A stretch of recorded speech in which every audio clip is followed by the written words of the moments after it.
Hoje eu vou compartilhar com você um pouquinho sobre o que eu acho a respeito de lutar por relacionamentos. Vamos bater esse papo?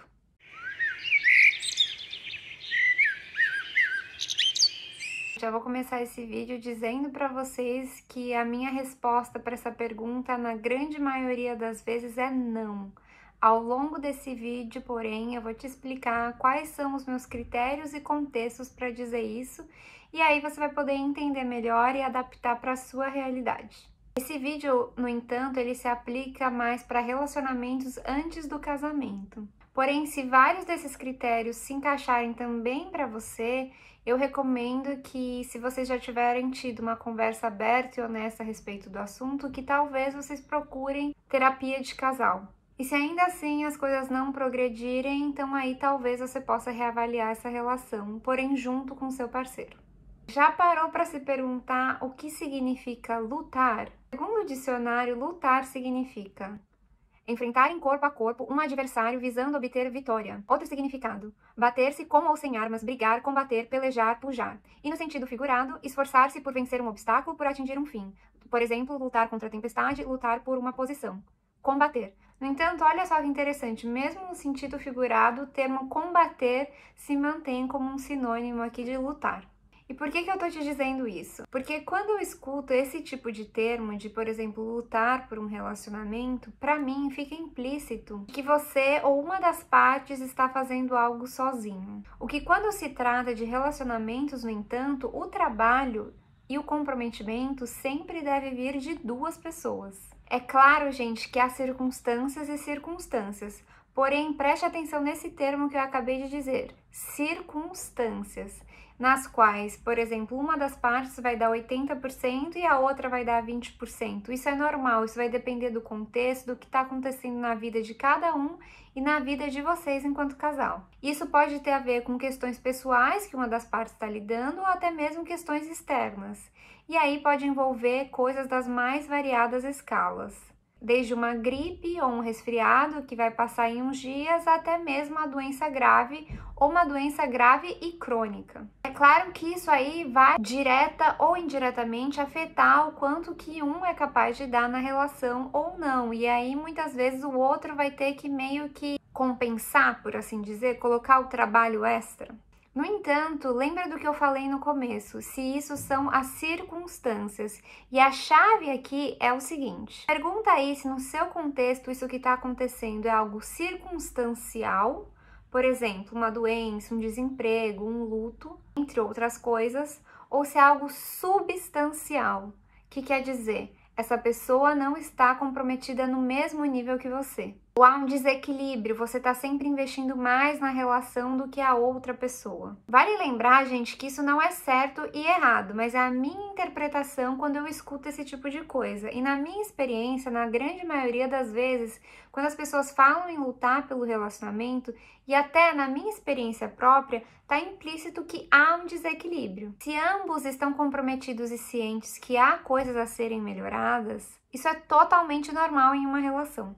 E eu definitivamente não chamaria isso de luta, muito menos de combate, mas sim de comprometimento, não é mesmo? Aliás, eu diria que isso é essencial para o sucesso de uma relação, vocês conseguirem avaliar ao longo do caminho quais são as coisas que precisam e podem ser melhoradas.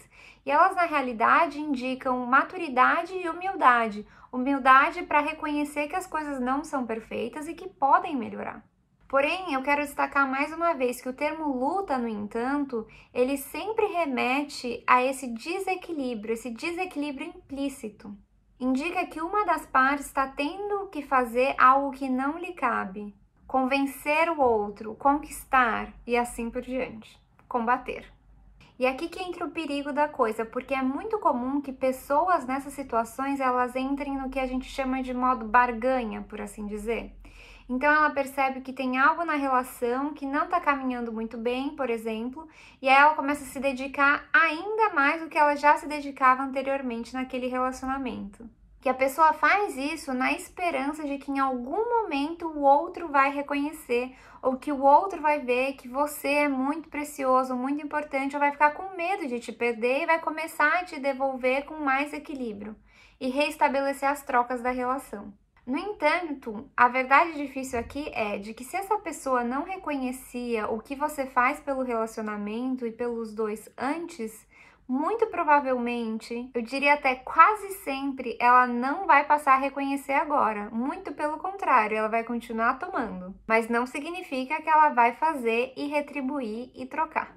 Eu quero dizer que dentro desse contexto, há alguns cenários bem típicos no qual as pessoas se veem dentro desse tipo de armadilha.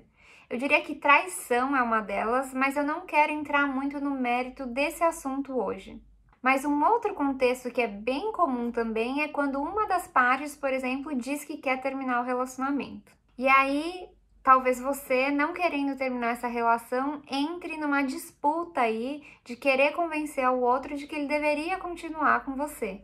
E aí acaba insistindo, argumentando, querendo provar por A mais B que ele vai se arrepender de te deixar. E ok, talvez isso seja até verdade, mas a grande pergunta aqui é para você na realidade. Você quer continuar com alguém que diz que não quer estar com você?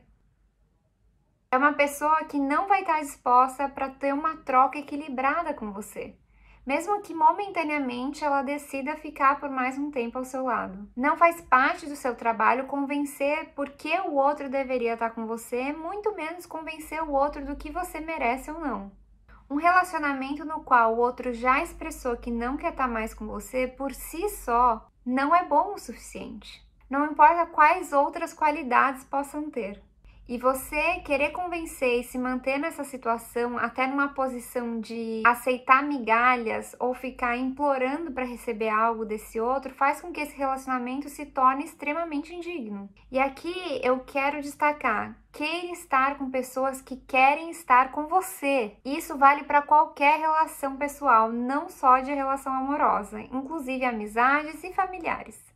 Se há alguém que não está certo sobre você, esta pessoa não é a pessoa certa para você. Um outro exemplo que a gente pode citar aqui de cenários nos quais isso se torna bem comum é quando a outra parte te trata mal e te desrespeita. Aqui de desrespeito pode ser uma série de coisas. A pessoa às vezes é passiva-agressiva, ela tira o crédito dos seus sentimentos, das suas experiências, do que você sabe ou até das suas necessidades. E a grande estratégia aqui, na maioria das vezes, é que a outra parte se utilize de jogo de poder, te coloca para baixo e se coloca acima para dizer que é superior a você, por exemplo. Um outro exemplo não tão incomum é justamente quando as trocas estão desequilibradas e a outra pessoa não reconhece o que você está fazendo pela relação e aí não te liga, a pessoa não manda mensagem, a pessoa é extremamente autocentrada. Aqui é um caso claro no qual, como diria Gisela Valim, uma das partes vai estar passando fome afetiva, que é quando você quer que essa troca aconteça, mas o outro não está disponível para ela. E olha, quando se trata de indisponibilidade, realmente esse não é um relacionamento que vale a pena você investir. Se manter nessa relação vai causar sofrimento e danos enormes na nossa autoestima, no nosso amor próprio e até como a gente vai vir a se relacionar com outras pessoas no futuro, porque a gente passa a interpretar os vínculos como não mais sendo seguros e como aquela realidade sendo a realidade da vida, o que não é. Eu quero te lembrar que se você está assistindo esse vídeo é muito provavelmente porque você já identificou que há coisas que precisam ser melhoradas na sua relação. E é aí que reside o problema. Se você e o seu parceiro ou parceira não estão na mesma página a respeito disso, a respeito desse compromisso de fazer o que tem que ser feito para o relacionamento melhorar ou para vocês terem um equilíbrio maior, para ambas as partes terem as suas necessidades atendidas e respeitadas, não tem como esse relacionamento funcionar. A conta não fecha, entende? E não vai ser por você lutar ou fazer ainda mais que as coisas milagrosamente vão se acertar. Se relacionamentos dependessem de só uma pessoa para dar certo, a gente veria muito mais casos de sucesso por aí, não é mesmo? Por outro lado, não seria tão comum a gente ouvir isso de que uma das partes está lutando pela relação. Não há como a gente convencer o outro de trabalhar junto com a gente num relacionamento. Ou ele quer ou ele não quer. Nós somos adultos e o outro tem que querer. O outro tem que estar comprometido minimamente para as coisas funcionarem. Você ser o perfeito da relação não vai resolver as coisas. Para resumir, eu quero dizer aqui mais uma vez, se você acha que o seu parceiro ou sua parceira também está comprometido em ajustarem as diferenças de vocês, em fazerem as coisas melhores, ou às vezes até procurar uma terapia de casal, então eu diria que sim, esse relacionamento vale o investimento.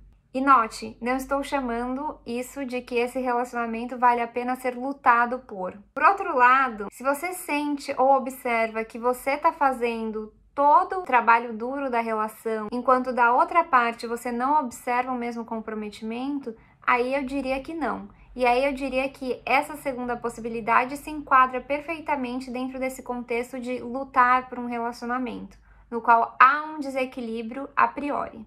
Se você assistiu o vídeo até aqui, deixa o seu like, por favor. Bom, se esse assunto te interessa, eu recomendo assistir outros vídeos aqui no canal que são muito relacionados a esse tema. Um deles é sobre como avaliar uma relação, acho que vale muito a pena vocês conferirem. E o outro, como ter conversas difíceis. Talvez se vocês não tenham tido uma conversa honesta ainda, esse vídeo também pode te auxiliar com algumas ferramentas em como comunicar para o outro o que é que você de fato precisa. Vejo vocês por lá e tchauzinho!